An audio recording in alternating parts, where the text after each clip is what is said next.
میٹھا بول بولنا سیکھو، تم لوگوں کے دلوں پر بھی حکومت کرو گے اور اللہ کے بھی محبوب بن جاؤ گے۔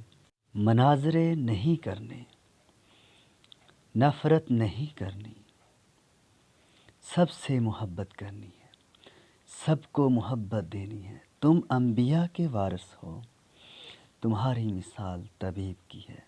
طبیب جتنا مریض سخت ہوتا ہے اتنی ہی اس پر توجہ زیادہ دے۔ ڈاکٹر بھی مریض سے نفرت کرے تو علاج کون کرے گا؟ کوئی عقائد میں گمراہ ہے، کوئی عمل میں گمراہ ہے، کوئی کی شکل میں گمراہ ہے۔ اگر تم ان سے نفرت کرو گے تو نبوت والے مزاج کو تم نے تباہ کر دیا۔ جتنا کوئی دین سے زیادہ دور ہے اتنی اس سے محبت زیادہ کرو تاکہ وہ دین کے قریب آ جائے، دین کے قریب آ جائے۔